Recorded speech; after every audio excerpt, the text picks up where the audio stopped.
Good afternoon to all the participants. Today, now we are here at the afternoon session of the day 3 of the faculty development program. So for this session, we have amongst us one of our international guest speaker, Dr. Hilary. So to start with the event, now I request Professor Agarwal sir, the chairman of Department of Civil Engineering, to please welcome Dr. Hilary. On the behalf of Department of Environmental Engineering and Civil Engineering, I welcome Dr. Hilary, Ijeoma, Owamah, Associate Professor of Civil and Environmental Engineering, Delta State University. Thank you so much. Nigeria. It is pleasure that eminent personality who has done a lot of research work is presenting from Nigeria state itself. The topic waste to energy, sustainable biogas production from organic waste is a current area of research. It will assist the society and government for taking various measures for sustainable development and maintaining green technology for the solution of environmental waste. So now I invite Dr. Hilary Owamah for his invited talk. Sir. Thank you so much, sir. It's my pleasure to be here.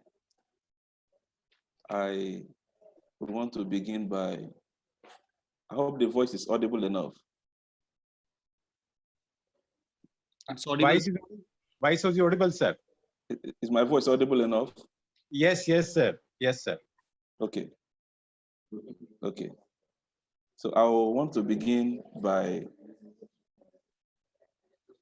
greeting the patron and amiable Vice Chancellor of JC Bose University of Science and Technology, Professor D. Kuma.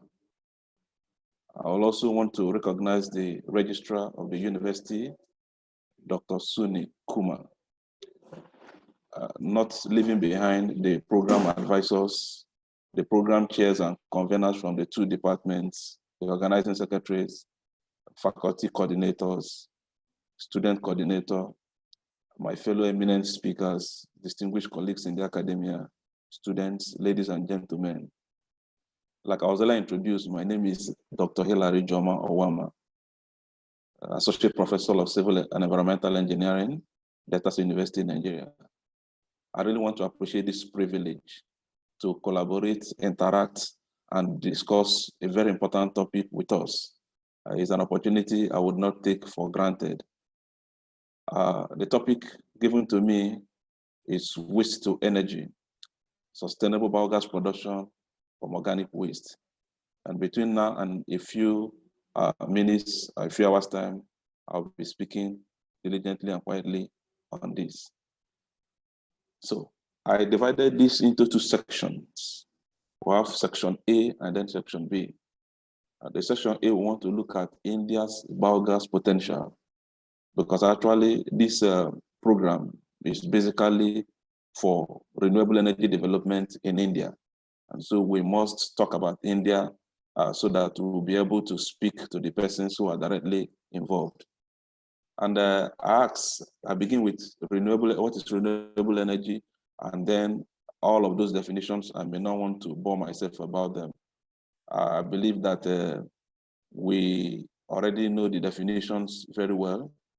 So I said that renewable energy from biomass is one of the most efficient and effective options among the various other alternative sources of energy currently available, because we have small hydro, we have solar, we have wind. But renewable energy from biomass has been shown to be one of the most efficient and one of the most effective options. The reason for this is that it comes by through anaerobic digestion of the biomass resource. Hello? Yes, sir. Yes, sir. You're audible. Okay. So we're on the introduction countdown. And so what are biomass resources? Yes. Introduction countdown, the next slide. Okay, thank you. So what are biomass resources? These are organic matters in which solar energy is stored in chemical bonds. They are derived from growing plants, including algae, trees, crops, or from animal manure. Biomass generally consists of carbon, hydrogen, oxygen, nitrogen, and sulfur in minor proportions. Now, green energies and environmental sustainability. Energy consumption, energy savings, and global warming are hot topics these days, which every one of us know. There's hardly any nation, that is not discussing these three issues world over: energy consumption, energy savings, and global warming. What do these mean, and how do they affect us? Remember, every one of us contribute to global energy consumption, both positively and negatively. So it means that these three key issues are very important issues that we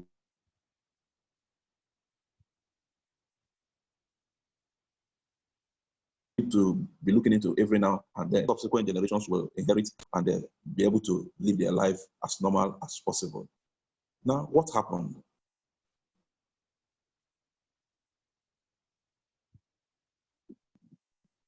Consume energy at an unprecedented rate.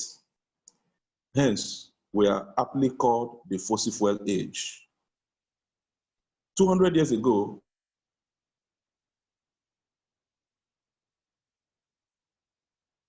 our activities relied on automated industry and all of that. And so activities were by normal physical exercise.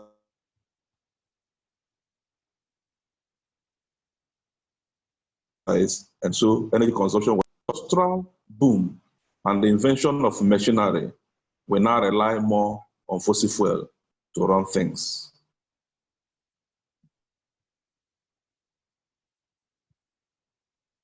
The issues at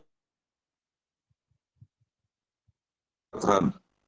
The issue that we face now is that our energy sources are not infinite. One day, we will run out of oil and coal, or they will be so scarce that the available energy will no longer be affordable. So we have two challenges here: that the energy sources are not infinite, and that one day we either run out of them because of the infinite nature, or because of the finite nature rather, or they would become too scarce and unaffordable. The U.S. Energy Information Administration predicts that the current world energy consumption will increase by 56% between 2010 and 2040. The increase in population is not helping matters either. Presently, we consume around 17.7 terawatts of power taken from all sources of energy, fossil, hydro, all sources, about 17.7 terawatts. You know, sometimes when we mention these numbers, we find it difficult to really appreciate it or understand what we are talking about. Implication of 17.7 terawatts being the energy consumption of our present civilization. To give you an idea, 1 terawatt can power 10 billion of 100-watt bulbs at the same time. Just 1 terabyte can power 10 billion of 100-watt bulb at the same time. That's to tell you that the current energy consumption world over is actually very huge. And if we continue to depend on fossil sources, then it's either we deplete these sources and have problem in the future, or the resources will be so lean that the cost of affording this energy will be very high. Green energy holds the answer. Because of the exploding awareness world over, Many countries are joining the effort to save energy and find other sources, such as solar power, wind, biomass, etc. There is a more serious effort to find an energy source that will not damage our environment, be more easily sustainable, and therefore cheaper. The goal is to be able to keep our energy supplies balanced with ever-growing needs of our ever-growing population. Remember that the energy need will continue to grow, even as population is growing. And there is also, on the other hand, the need for us to sustainably exploit these resources and ensure that the environment is not damaged for future generations. That is where the concept of sustainability comes in. With all this, I would like to say that the theme of this program, green energy and environmental sustainability, is not only apt, but well chosen. And so I must thank the organizers for bringing up this discussion once again, as it will make all of us to begin to think of the most effective ways of utilizing the resources available for energy generation without further damaging the environment. Energy situation in India. According to the World Resource Institute report 2017, India is responsible for nearly 6.65% of total global carbon emissions, ranked fourth next to China, the US, and the Europe. India is also one of the largest coal consumers in the world and imports costly fuel. Between 2007 and 2008, India imported 213 million tons of coal. That is a very huge one.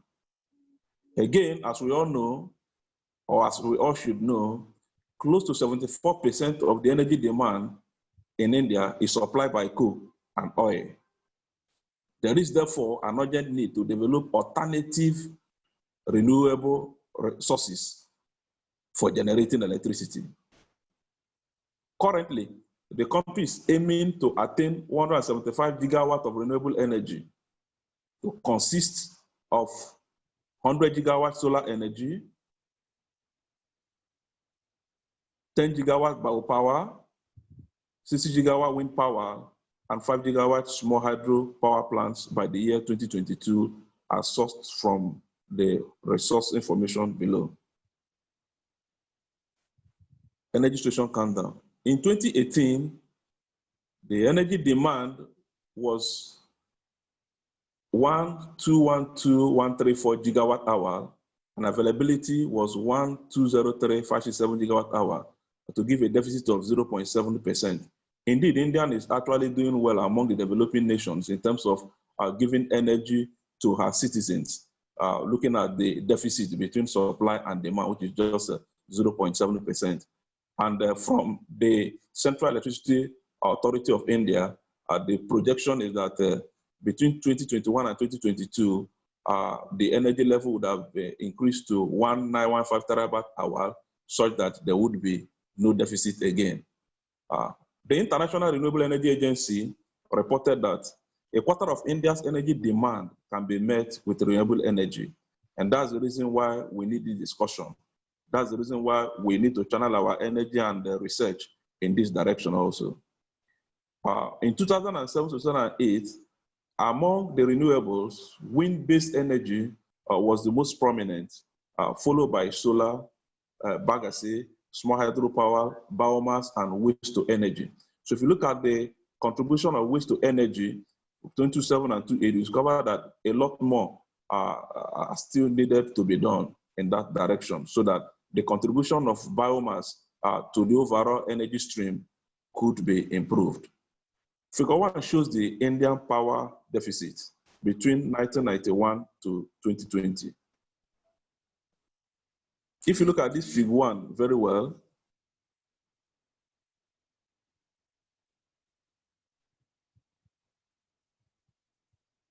okay, excuse me.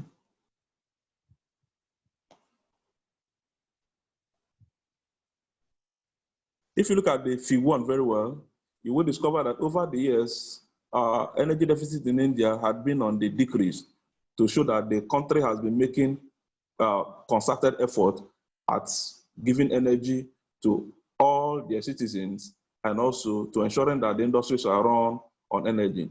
But the only issue is that over 70% of this huge energy is coming from coal, which is contributing majorly to the global climate issues. And so we are looking at cutting down supply from some of all these fossil sources so that the contribution from renewable areas would be increased.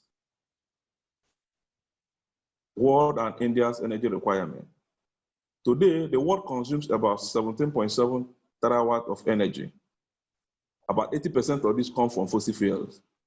This overdependence of fossil fuel, without gainsaying it, poses a risk because of the depletion of the fossil resources and global climate changes caused by net increase in atmospheric level. You see, this issue of global climate change is something that is a global problem, but is usually felt at the local level. Hence, there must be concerted effort to ensure that the level of the level of emission of CO2 into the atmosphere is reduced, because we are beginning to witness the drastic effect of increase in CO2 level in the atmosphere. Looking at the effects of global warming, looking at flooding and all of that is affecting so many nations of the world. And you know, when CO2 is pumped or emitted into the atmosphere, it takes hundreds of years for, even when you stop emitting, it takes hundreds of years for the effect to be drastically reduced. And so if we continue to send in this CO2 into the atmosphere, we are more or less destroying the earth, destroying the planet, and causing problems for future generations to come on earth. And I think that if we don't put a check to all of these things, subsequent generations may not forgive us. And that is the reason why we are looking in this direction. Table 1 shows the trends of the CO2 level and the atmospheric temperature. If you look at this table 1 now, you'll understand that between 1800 and 1950, we had only 0.2 degree increase, 0.2 degrees Celsius increase in atmospheric temperature. And then we had less than 60 ppm increase in atmospheric CO2. But when you look at between 1970 and 2016, you discover that we have 0.8 degrees Celsius increase in the average atmospheric temperature. This is actually an issue. And this as a result of industrialization.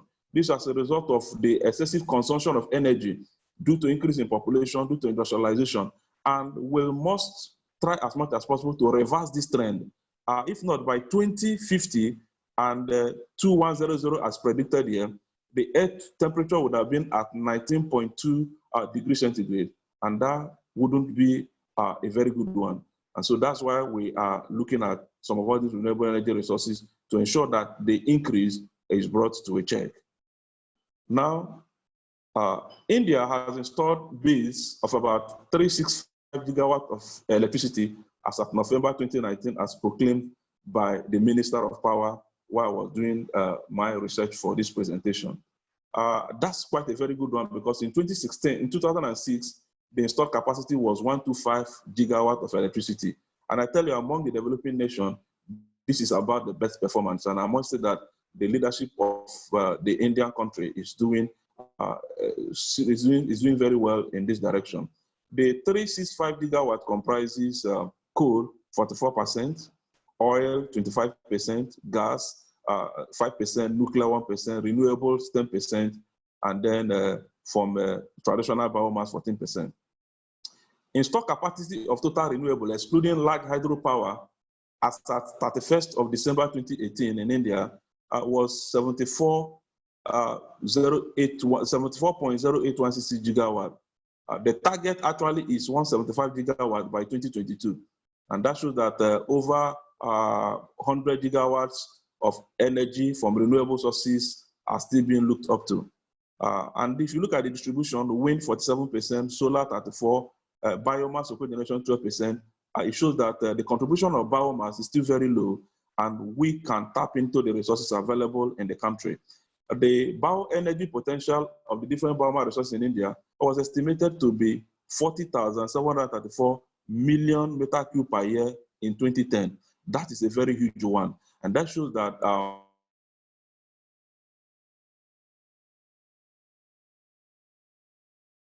total installed energy capacity of the country. renewable energy potential in India. If you look at Fig 2,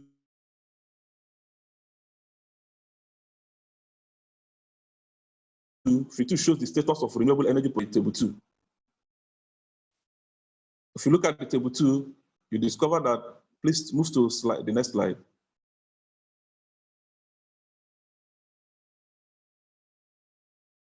You discover that from hydropower, okay, sorry. Let's go to, biomass as renewable energy option 2.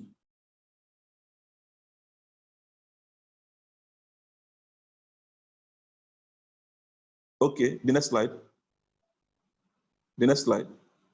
Thank you. Table 2 shows the capital and typical cost of generated electricity from renewable options.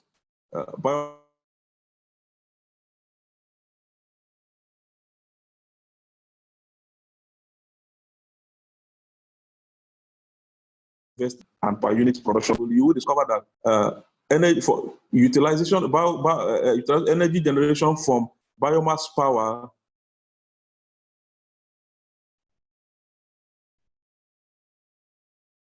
as calculated here is between 4 to 5 ROS per megawatt, and the estimated cost per unit is between 2 and 3.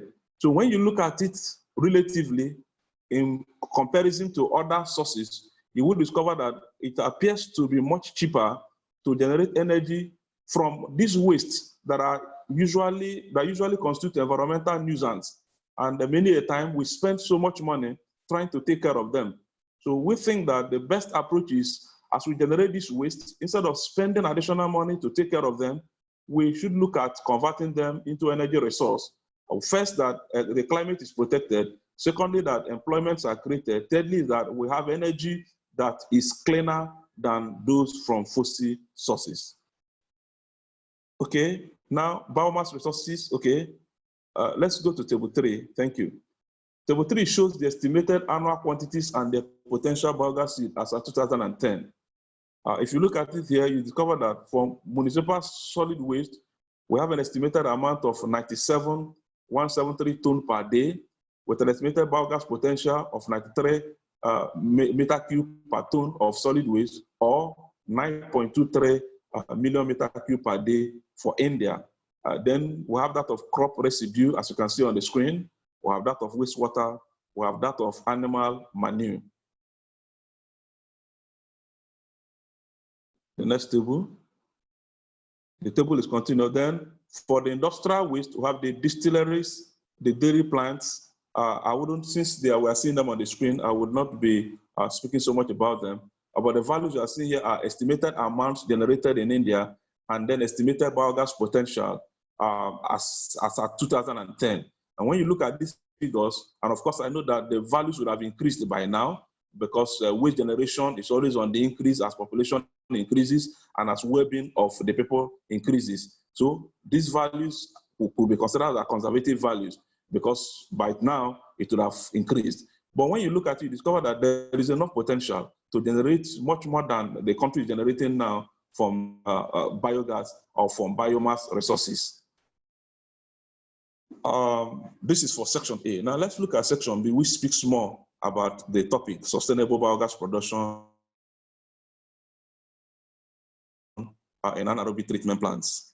And putting it in context, I say that sustainable energy production takes on increasing importance in the light of building resources and what's increasing energy consumption. Biogas technology is one of the options for deployment in conversion of organic residue to renewable energy and valuable fertilizer, because that is the good thing about anaerobic digestion, that you are not only treating the waste, you are getting energy fertilizer to supplement for the other fertilizers from petrochemicals that are gotten at a more expensive rate. The present session aims to encourage sustainable and efficient production and utilization of biogas. Now, we'll be looking at a couple of operational and environmental parameters that determine the sustainability of biogas plants. And I say that a number of operational and environmental parameters have been selected in this paper in order to assess a plant sustainability. Because we discovered that the biogas technology has been on over time, but the issue has been the issue of sustainability. There is usually breakdown of anaerobic digestion plants, or poor yield of biogas, or poor quality of methane. And a couple of factors affect all of this. Because when we talk about sustainability, we're looking at the capacity of the digester to give us, to degrade properly the substrate, yield enough biogas of high quality methane that can serve useful purposes. And so that is the concept of sustainability.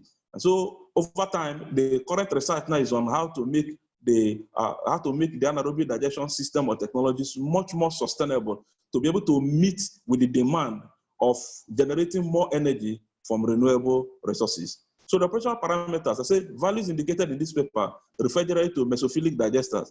They are just general data for academic discussion purposes because good quality and complete data are necessary to determine these parameters. So for a typical case, there will be a need for laboratory and empirical studies to determine the proper values. Now, hydraulic retention time. Very important parameter. The hydraulic retention time is the theoretical time period that the substrate stays in the anaerobic in the AD reactor, anaerobic digestion reactor. And in which the microorganisms can transform the organic matter into biogas. Typical value range is 20 to 40 days, depending on type of digester and substrate. So one of the parameters of interest in ensuring that an anaerobic digestion plant is run sustainably is that laboratory experiments must be done, concise laboratory experiment to determine the hydraulic retention time. And this will be with respect to the digester design, to its configuration, and with respect to the substrate to be consumed. So it is not just enough to start off to build a large-scale anaerobic digestion plant without considering the proper hydraulic retention time, which is the theoretical period that the substrate stays in the AD reactor, so that the microorganism will have enough time to transform the organic matter into biogas.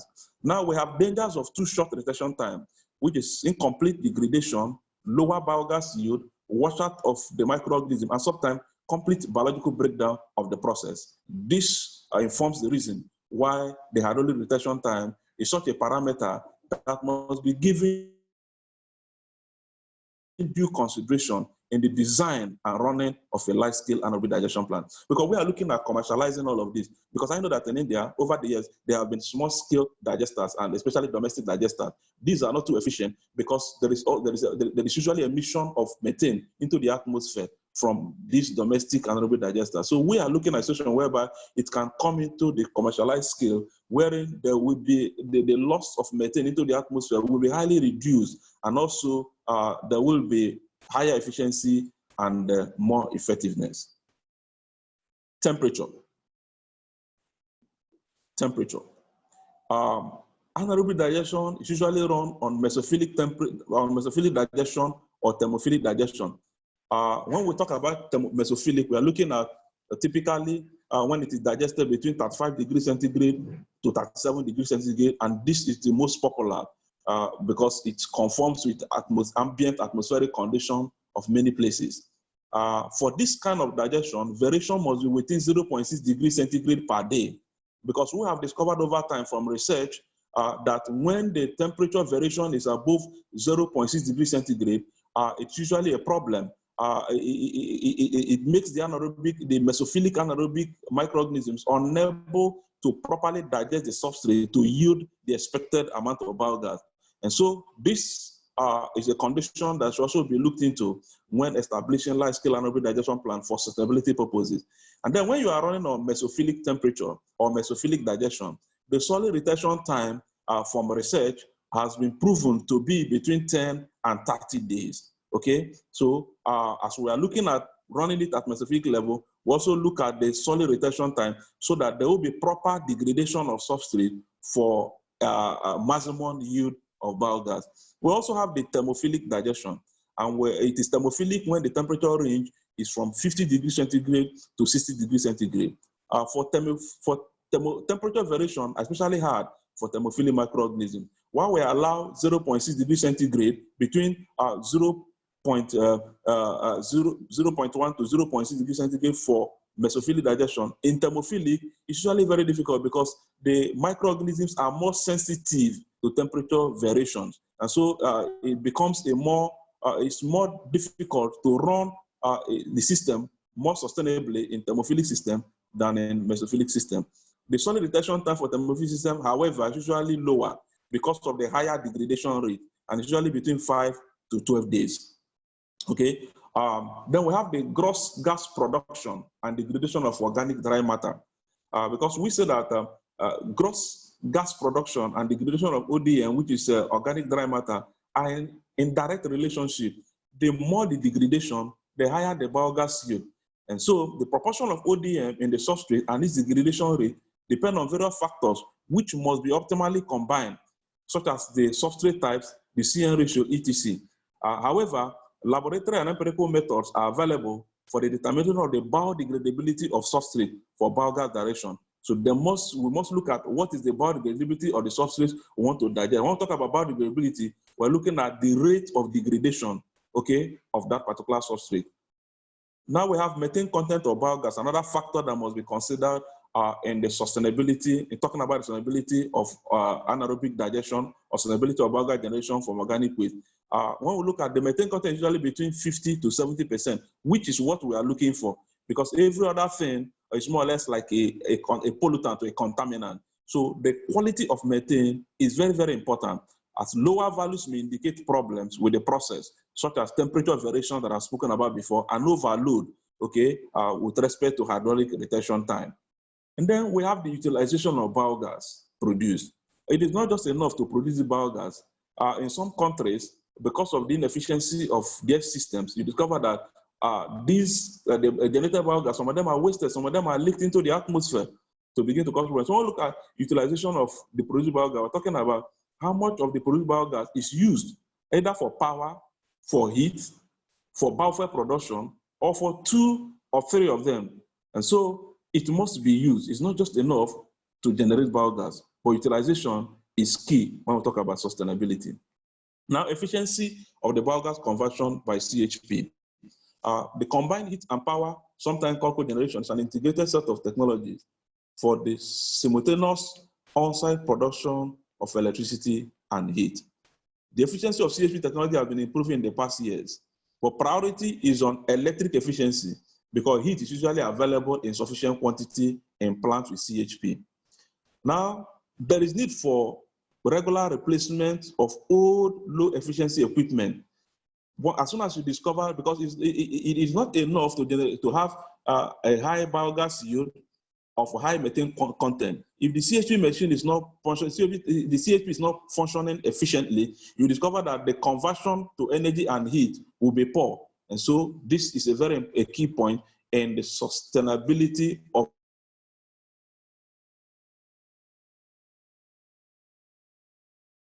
an anaerobic digestion plant and the energy autonomy of the anaerobic digestion plant. This indicates the ratio of energy generated to energy used in the anaerobic digestion plant.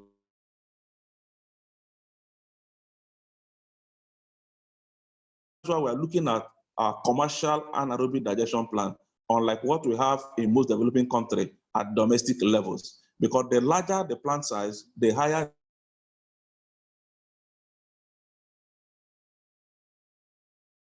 complete energy autonomy today is achieved only by very advanced and sophisticated plants. But this, however, will require large-scale plants with higher level of biogas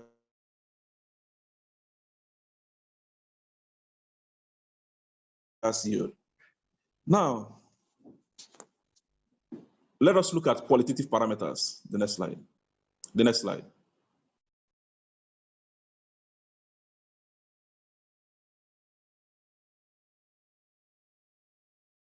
Qualitative parameters. What do we mean by qualitative parameters? And the digested sludge.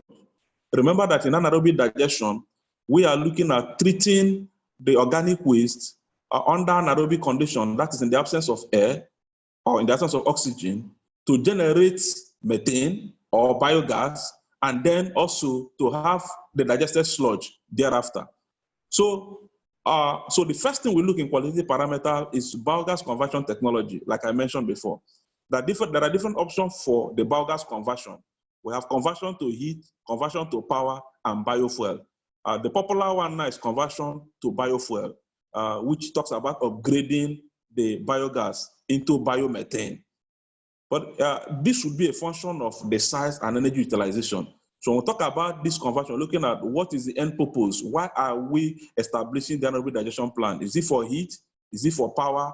Is it for biomethane? So whichever one that it is will determine the kind of conversion technology they would go for. Now we have exploitation of symbiosis, plant internal and external. Symbiosis involves the use of the byproduct of one process in another process as a resource. This should be a main objective within the energy concept of an anaerobic digestion plant. Examples of symbiosis, we have heat from CHP is used for sludge drying because digestate will be generated and it will be dry. So it will not be a sustainable system when energy is gotten from another means to dry the sludge. So the heat from the CHP could be used for sludge drying. Then the residual heat from the CHP can be recovered and injected into a district heating system. And also for upgrading of the biogas to biomethane, the separated CO2 from the upgrading process can be used in the food industry or in greenhouses, such that the whole system is truly sustainable and well managed. C, recycling or disposal of digested sludge. The extent of this is principally limited by legal boundaries, so it's from country to country. And I may not be able to give standard criteria, but that notwithstanding, sustainability criteria should be respected in all pathways. The general criteria, if sludge is dried, renewable energy or waste heat should be used, generated from the system. And then if it is to be transported for other uses, the transport distances must be kept as short as possible so that there won't be so much cost, incurred in transporting the digestate. The local condition must be preferred. Local conditions, what do we use it for? You understand me? Do we use it for agriculture? Do we use it? Do we incinerate it and all of that? Just like I've written here, in case of agricultural utilization, quality management rules must be respected. So when the digestate is out and cured, we must look at the amount of the level of microorganisms inside. Are they pathogenic or non-pathogenic before applying to a farmland, so that there will be no transmission of disease as people eat vegetable and crops from the farmland. Then, in case of sludge incineration, heat should be recovered, e.g., in a district heating system. All of these would inform the method will inform whether we are to recycle or to dispose the digested sludge. Now we look at the next place, optimization. We cannot talk about sustainability without talking about optimization. As a matter of fact, whenever the word sustainability is talked about in an anaerobic digestion system, we're looking at optimization, optimizing the substrate, optimizing the processes, optimizing the digestion condition, so that at the end of the day, we have enough biogas yield, we have high quality methane, and we have digestate proper for subsequent other uses. So to look at optimization, I decided to divide it into three. One is situation analysis, and this refers to understanding where and why there are deficient performances. So the plant has to be looked at, especially the running plant, to look at where are they deficient performances. Are we still together? Okay. Go back to the slide, that same slide, I'm still there. Yes, thank you. The previously mentioned parameters are important tools in this process. I talked about the aerobic retention time, solid retention time, and all of the quality of methane. Ideally, data are collected regularly in order to track the evolution. For process steps with deficient performance, the following questions must be asked. If you discover that there is deficiency, these are the questions we need to ask. Is the technical equipment efficient? Has it been designed appropriately? Is it operated correctly? Has there been regular maintenance? It is also important to consider the general concept of the plant. Are synergies within the plant exploited such that if there is an industry within that can utilize the excess heat produced, or that can utilize the excess energy generated? Are there synergy within surrounding industry that could be exploited? There are industries that would want to use the digestates if it's properly dried, like the cement industries. So have these synergies been looked into? So these are some of the issues we look at in situation analysis. Now, optimization plan. After the situation analysis comes the optimization plan. In optimization plan, we look at this step involves optimization measures based on the results of the situation analysis. We look at evaluation of cost and benefit, helps us to decide if a measure should be applied, and then to establish the final optimization plan. So having looked at situation analysis, you now have information of the aspects of the plan that is not working properly. You have information on what to do. So at the optimization level now, we have to do cost benefit analysis. When we replacement of the CHP or maintaining it, which will better? Do I need to replace the C? If I was using CHP just for power and energy generation, do I continue in that electricity generation? Do I continue in that manner, or should I go for another technology that will upgrade the biogas into biomethane for other uses? So these questions come in during optimization plan. And then we have the implementation and further monitoring, which is the last step, talking about the implementation of what we have done in 1 and 2. This is important to continue the monitoring of operational and environmental parameters after the implementation. There must be a comparison of before and former. It's a very good one so that you'll be able to appreciate the effectiveness of the applied measures. And so I wrap it up on the optimization by saying that we have the situation analysis, the optimization plan, and then implementation and further monitoring. Because anaerobic digestion plant is a very sensitive plant. It is not just like a building, it's not like a road. It has to be monitored very continuously.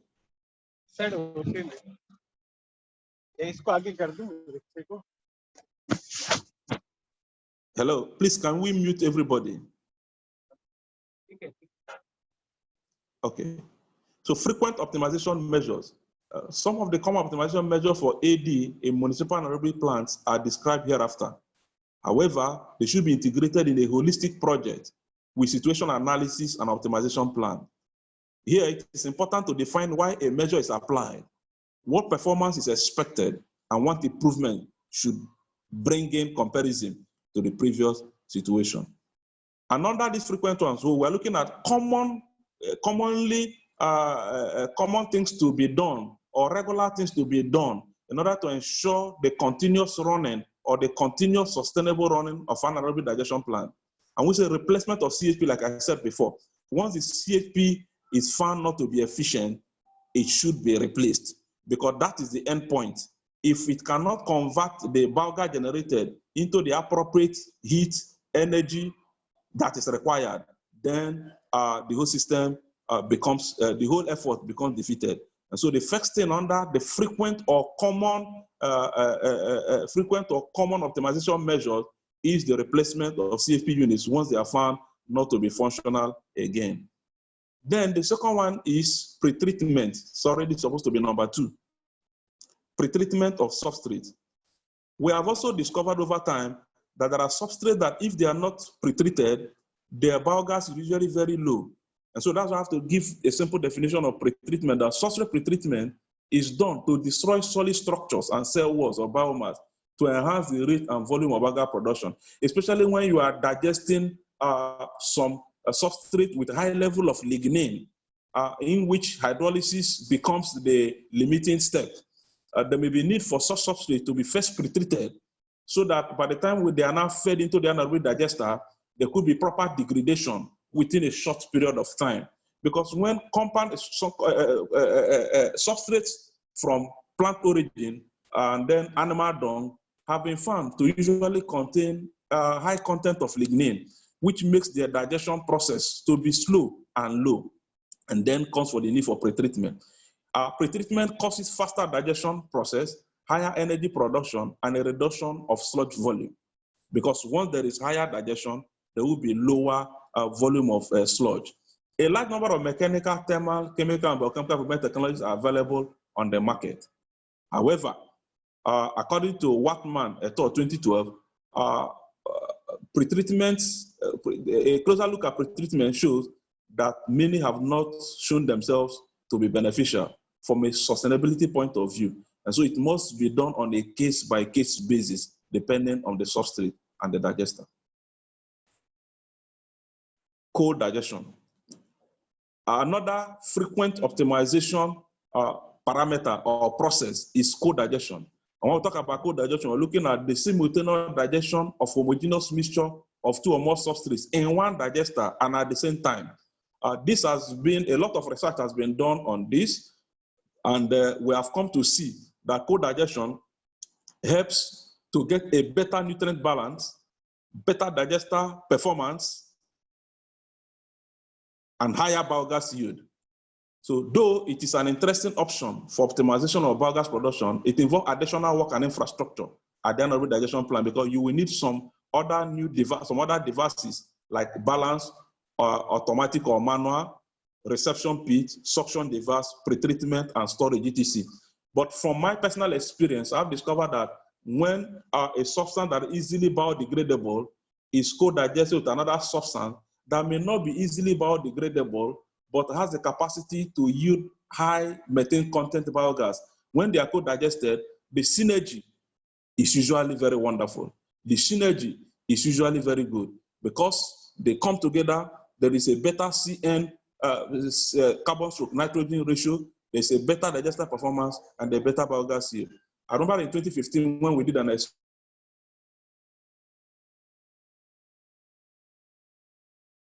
discovered that the yields were quite not very encouraging. But as they came together and they were digested, we discovered that the yield increased by over 30%. And then the methane content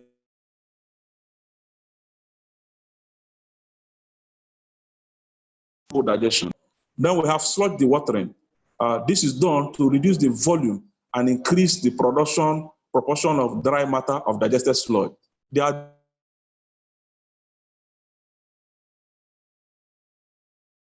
thermal drying.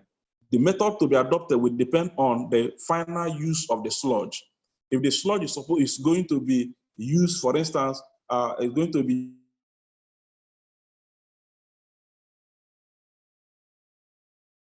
so the method to be used will actually depend. But the most important is that the heat to be used for drying this sludge should also be gotten from the plant.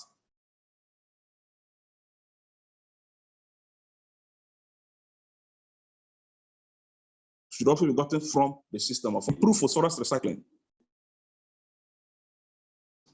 Significant quantities of phosphorus and nitrogen are present in digested sludge. Like I said before, when we talk about biomass contains carbon, nitrogen, phosphorus, and all of that. There's a significant quantity of it in digested sludge. Improved handling of sludge with regard to nutrients, particularly phosphorus, is becoming increasingly important.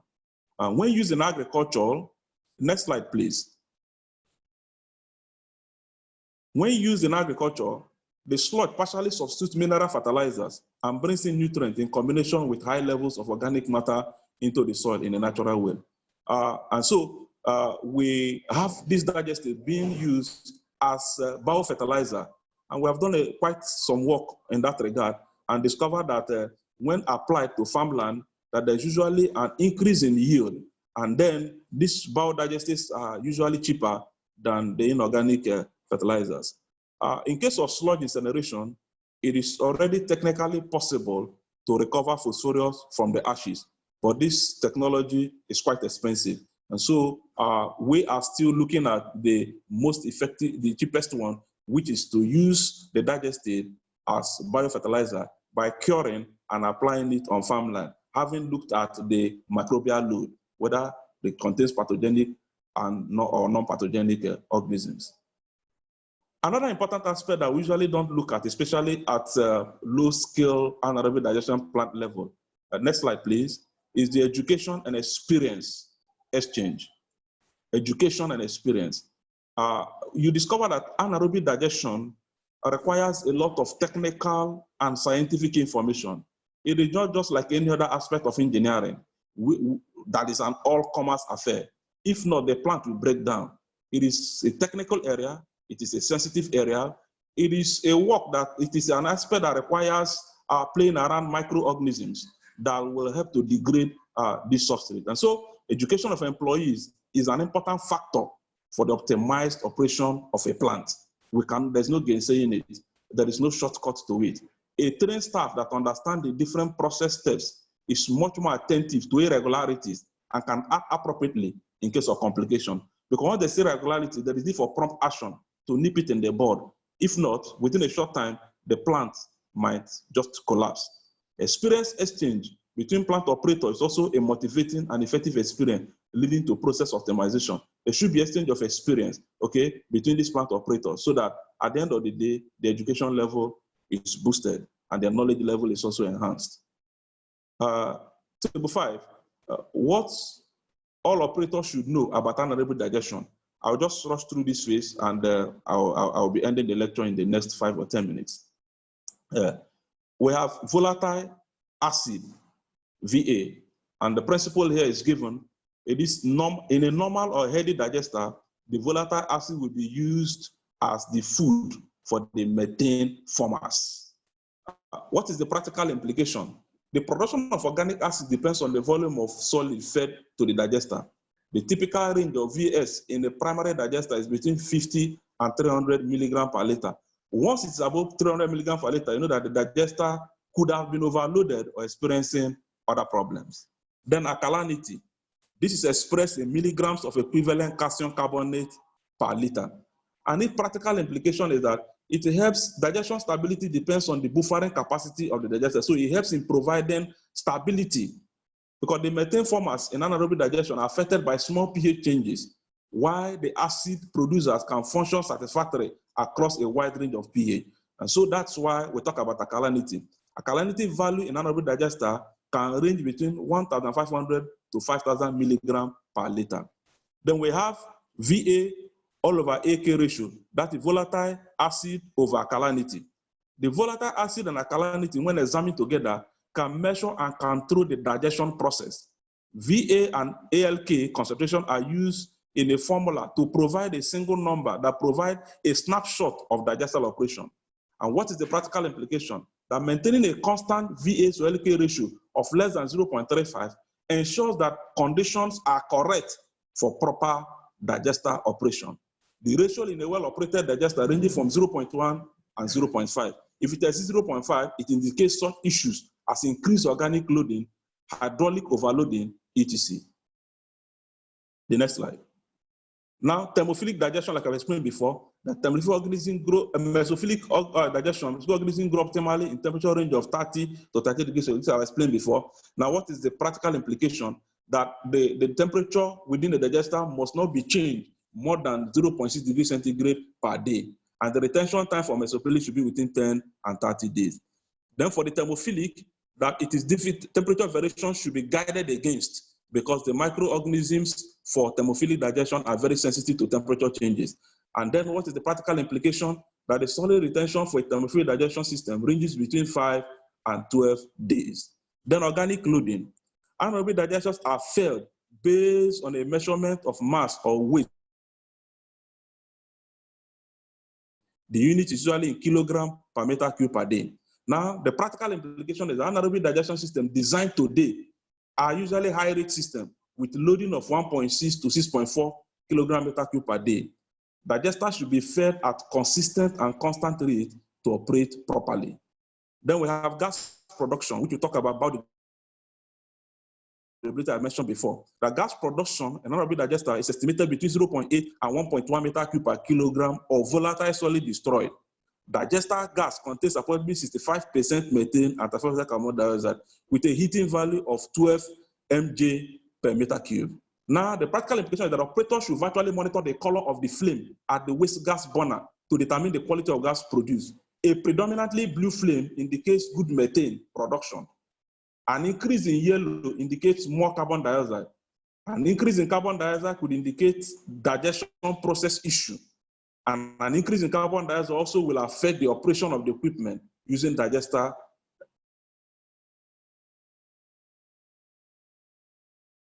The next slide, please. Okay, missing. I'm trying to round up. Now, anaerobic digesters are missed to ensure constant temperature that incoming solids are well dispersed. So there must be proper missing. That's another parameter that is very important. One key to successful digester operation is good and thorough missing. Types of missing systems used in anaerobic digester include gas missing, internal missing, external missing. And so there must be proper missing. We also have the mechanical missing to ensure that the surfaces are well missed and then the digesters have enough access to the substrate. The microorganisms have enough access to the substrate to get them degraded. Then foaming. Foaming and anaerobic digester can result in poor process performance, safety issues, and damaged equipment. So foaming typically results from poor mixing, temperature variations, or improper or inconsistent feeding. Sometimes filament transfer from the liquid process stream to the digester can cause foaming. Then we have toxicity. Anaerobic digestion processes cannot tolerate elevated levels of several compounds, including heavy metals, sulfides, volatile acids, alkalines, and even ammonia nitrogen.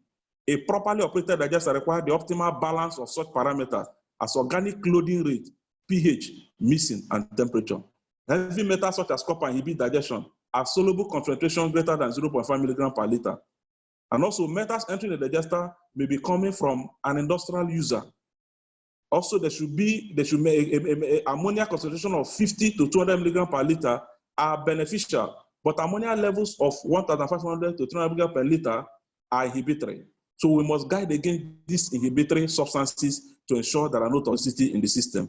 And finally, strovite on this table. Strovite or magnesium ammonium sulfate accumulate in scale deposit in anaerobic digestion system and in the downstream dewatering system.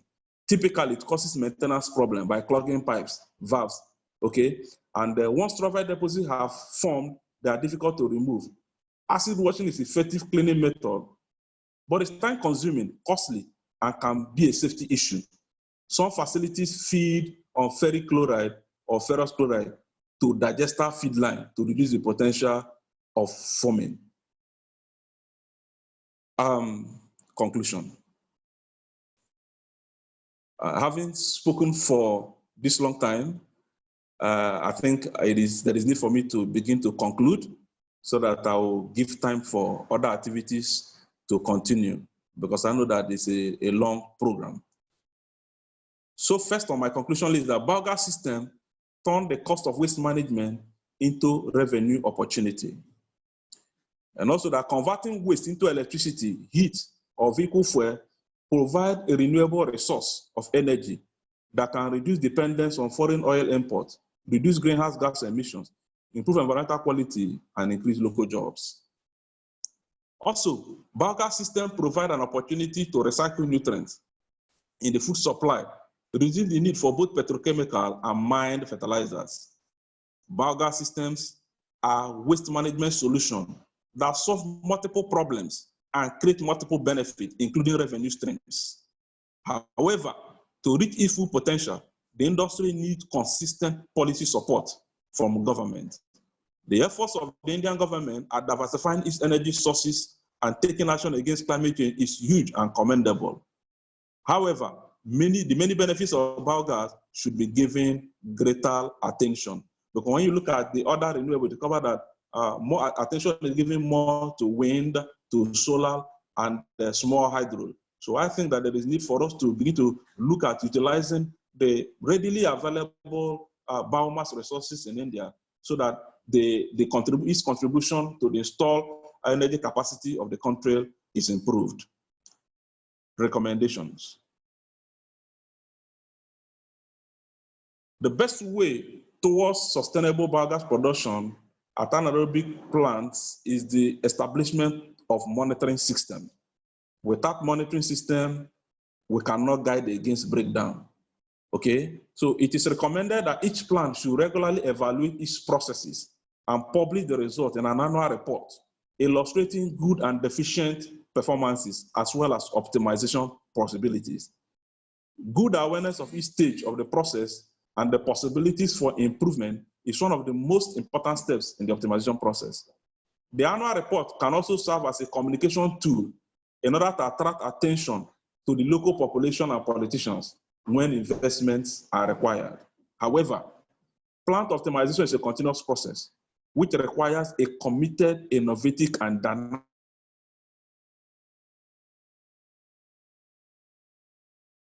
evaluated continuously and monitored so that the best of the very best can be achieved. A continuous education and experience exchange is an effective way to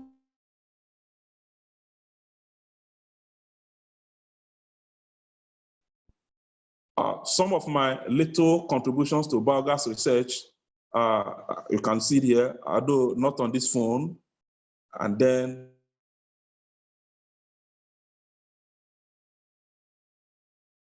the registrar, the conveners, my fellow colleagues, distinguished students, ladies and gentlemen, for this opportunity given to me to join you.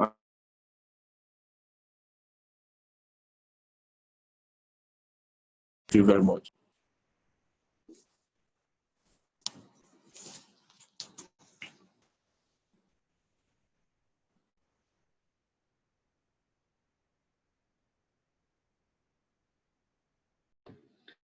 Thank you, sir. Thank you How for can I hear them the now? valuable lecture in which you discussed about the technical details on how we can use the waste to energy for the different biogas production. Now we can have a question answer session. So, sir, we have few questions from our participants. You could have used the video on your phone. Because then I still see it. Okay, use my video. How do I do it? So there are few questions from the participants. If you permit, I can take. Yes, I want to go on to the system to use the system so I can see it well. Connect me to the system. I will hear them. Connect me. Let me just connect. I'll finish presentation. Let me connect to the system. Just give me 4 minutes or less than, because the screen here is small. You can use my network even. Are you getting me? You can connect me using my MTN. Okay.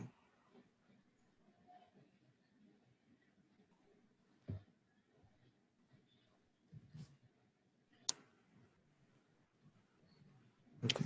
832. Okay.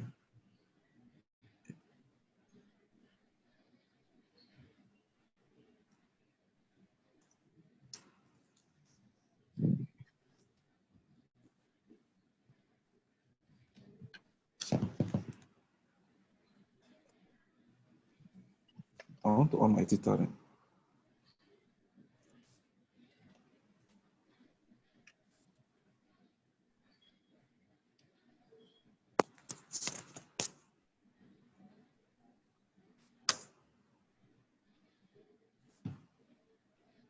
I want to leave here.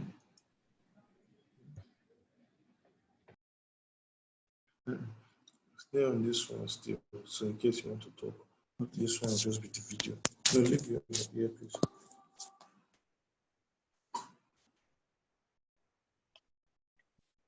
Yes, so you can hear them there now. Okay, I can hear them. Yes. Okay.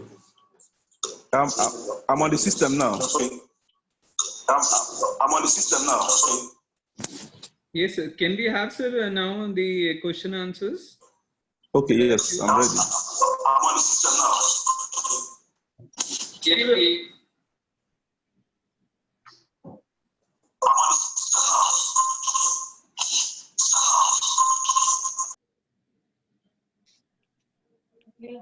फुटका फटका कर लिया, आराम कर दी, फुटका फटका करके सारे नीचे सफाई करके आई थी, ला दिया, दोबारा कर लूंगी। ये आज हो गया बस Monday.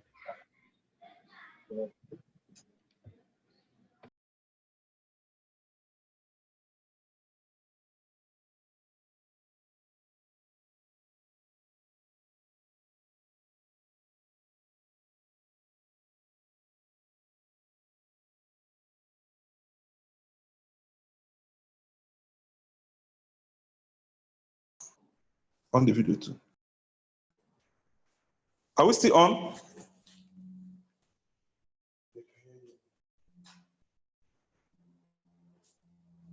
I want to see the come. What are the messages that they sent? There are some questions. The more chats. Okay. Okay. Hello. Can you hear me? Yes, sir. Yes, sir. You're audible now. Okay, okay. Let me use the phone. I think it's still better.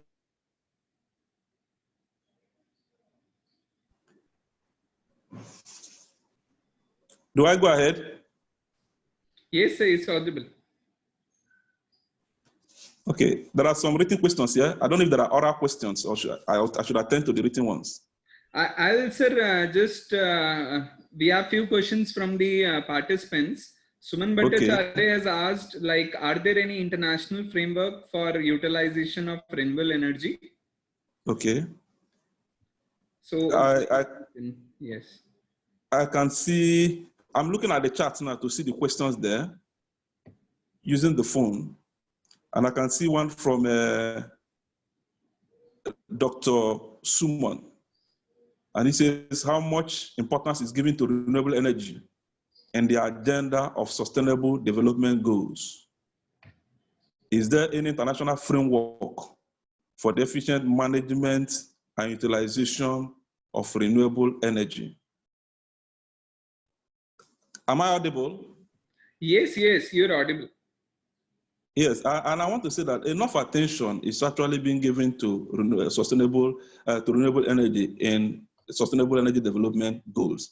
The only thing we have here is that the developing nations have their peculiar challenges, and the challenge is that I don't know so much about your country, but a couple of African countries are still struggling to feed themselves, are still struggling to provide basic security and all of that. And so they are not tapping into this agenda, the SDG agenda properly. That's actually the issue, because if you compare the developed nations to the developing nation, you discover that they have gotten to the upper echelon of existence. And so they are now looking at how to protect the planet. They are looking at how to implement the SDGs. And that's why I'm happy when I was doing this research and discovered the number of things that the Indian government has done and are also doing. I think that they are consciously trying as much as possible to meet up with the sustainable development goal with relation to renewable energy, because the target of getting 175 gigawatt energy from renewable resources is a commendable one. And if other developing nations can tap into it, especially some of us from the African context, it will be a very good one. So to answer the question, importance is being given to risk, okay? And the international organizations and agencies are doing enough to drive it.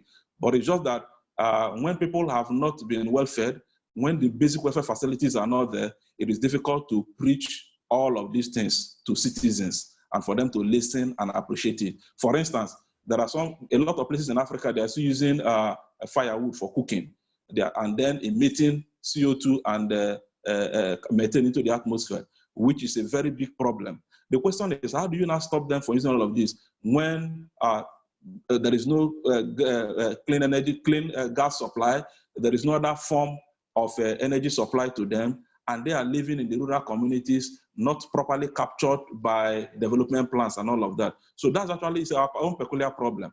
But I think that we can, if we continue the way we are doing now, continue to do this sensitization, we will get there.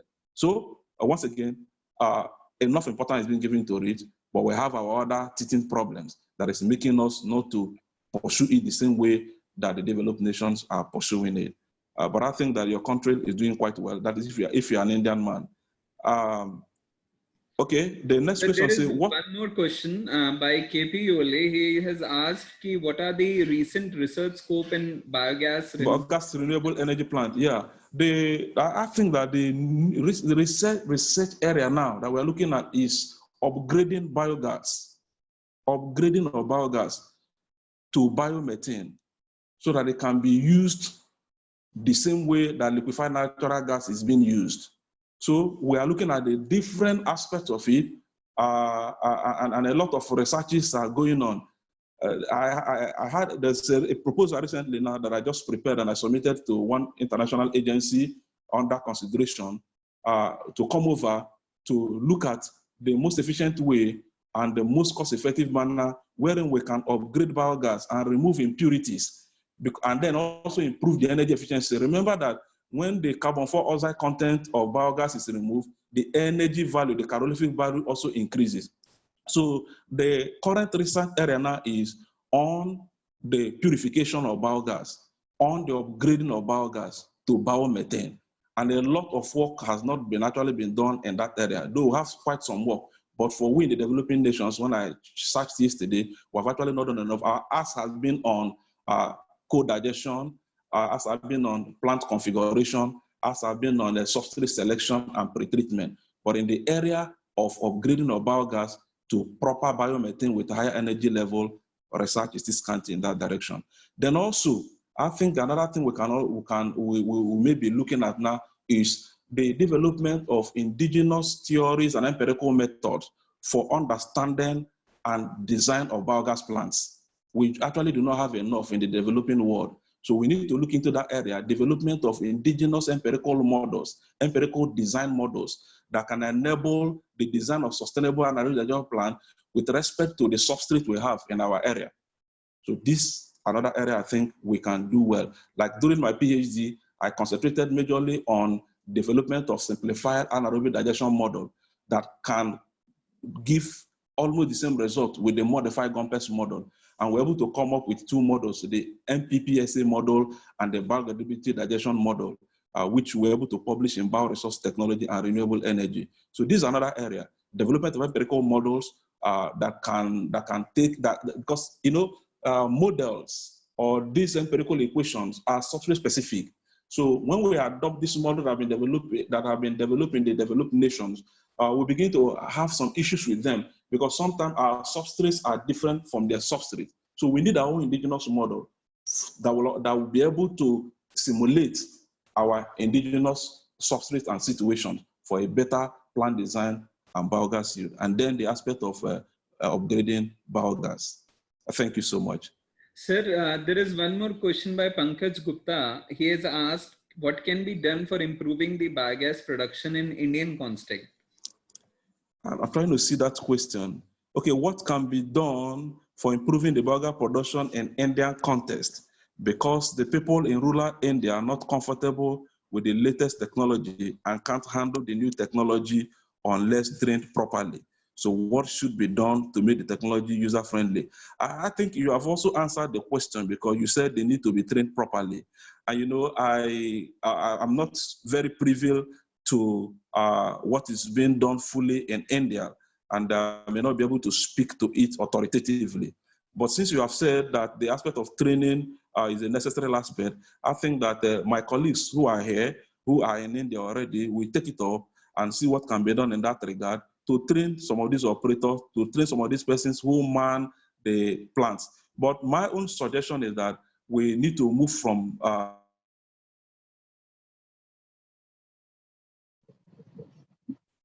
which is the emission of methane and into the atmosphere, and also the inability to effectively and efficiently use all the biogas that is being generated. So there is another question. So we need to commercialize, because when I was doing are you with me? Yes, yes. Hello? Yes, yes. Yeah, I discovered that the contribution of the state government and the federal government to energy,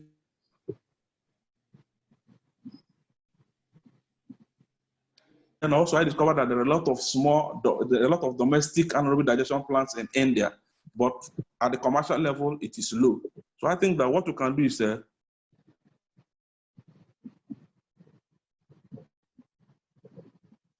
look into policies, and also policies that will help train the operators of this plant for sustainability. But this is a very wonderful question, and I want this team to take it up from here, those of us that are resident in India.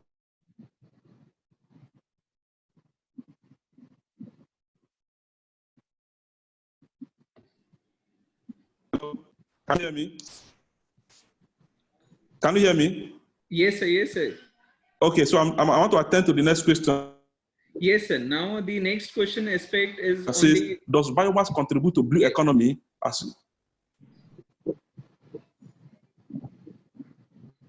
Hello? Yes, sir. Yes, sir. Please. Yeah, it said, does biomass contribute to blue economy as we see in the Caribbean islands?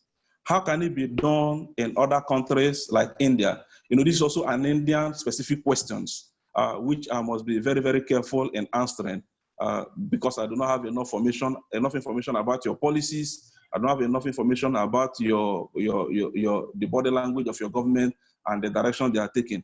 But I think that it does contribute. And if we can do all that I have just itemized in my lecture, and that by going for large-scale anaerobic digestion plant, by ensuring that the full potential of the biomass resources in the country are utilized, by ensuring that the contribution from anaerobic digestion, for the contribution of biogas to the installed capacity, energy installed capacity of the country is increased, it will certainly help to contribute as being done in the Caribbean island. It's just that the attention we're giving to it is not as, it has not gotten to the point that the attention we're giving to it is quite small now. In most developing countries, you people are doing much better than we are doing down here in Africa. Because if you look at the projection, you discover that in 2040, India will be the major contributor of renewable energy to the world energy consumption by 2040. And if that is so, you will discover that certainly it will contribute significantly to the blue economy. So I think with time and by doing the needful, it will certainly contribute. But I would be very, very careful about attempting questions that are Indian specific, because I have not read the policies of the government very well. So the next question is by Sanchit Kumar. He says, what are some of the most effective and reliable technologies for purification of the biogas? Yes, we have the SOFC, which is the most popular now, the solid oxidation system, but it is not yet as efficient as claimed in theory. So it is still, the SOFC is still going on. Research is still on it. That's why I said that the aspect of purification of biogas into biomethane with higher energy yield is still an ongoing research, because even the SOFC that has been developed is more efficient in theory than in practice. And so a lot of improvements are being done on it. But for now, that looks like the most reliable option, which helps to remove the CO2 from the biogas to have a near pure methane with higher energy level. But I think that it's something that we can all take up as a research topic, as a research problem, to look into other alternatives, especially indigenous technologies, because the SOFC I'm even talking about is not an indigenous technology. So let's look into our indigenous technologies. How can we purify the methane that we are generating? Because we discover that we in the developing nation have more of these biomass resources than the developed nation, and yet we keep depending on their technologies and on their research. So I think we can take this thing down, look at other methods where other than the SOFC that has not even been declared efficient practically, through which we'll be able to purify biogas and improve it from the 50 to 70% methane to something close to 90% with higher energy value. And so the last question is being asked by Fanny James. It's about the economic implications, especially when the nations such as Nigeria are adopting this field of green technology. So what are the economic implications related to it? Yes, the economic implications are all positive. Nigeria is my country, and I would say that we are still in the embryonic stage when we talk about adoption of renewable energy, because our first is that we have not been able to meet up with the energy demand of the country. Presently, Nigeria generates about 5,000 megawatts of energy for 200 million Nigerians. So about 60% of Nigerians still do not have access to energy. We are believing that the present government will do something in that direction to ensure that the deficit, the percentage deficit is reduced. So, but I think that we have enough bio resources in this country. We have 60%, over 60% of the Nigerian citizens are into farming, generating a lot of crop residues. We have a lot of animals in this country, generating large quantity of animal dung. And so what we need basically now to tap into the economic benefit is a robust policy that will consider these options. And then the political will also to tap into these in order to checkmate climate change, and then in order to create the employment that comes from this. Because one of the economic benefits from this is that a lot of persons will be employed. Because today now, we have so many millions of the Nigerian youths not employed. And so many of them are graduates looking for jobs, the jobs are not there.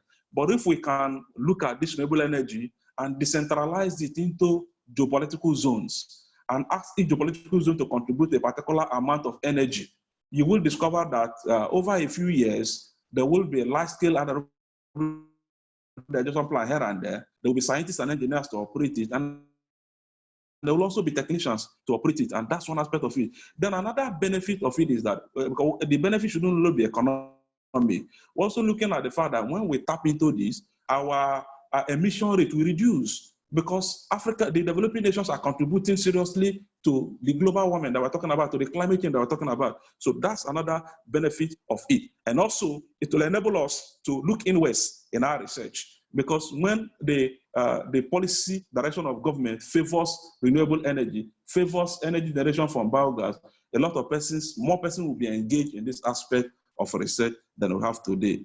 All in all, this would add to economic benefits. Okay, thank you, sir. Now I invite the Chairman, Civil Engineering Department for vote of thanks. I, on the behalf of Civil Engineering as well as Environmental Department, thanks Dr. Hilary, Owamah, Associate Professor, Delta State University, Nigeria, for a very interesting and very interactive talk. He touched various topics starting from solid waste to biogas. He also discussed the various policies of Nigerian government and Indian government. And he discussed several things for creating wealth from waste in Indian context. And his topic is in line up with our faculty development program, green technology and environmental sustainability. So environmental sustainability can only be ensured by using the technology as discussed by Dr. Hilary. So we are really thankful, sir, for your very nice and interactive talk. And you have also very well answered all the questions. So it will improve our knowledge, and in future also, we will look forward for your support and help and guidance. Thank you very much, sir. Thank you so much. Thank you, sir. Now this marks the end of the session. So with this,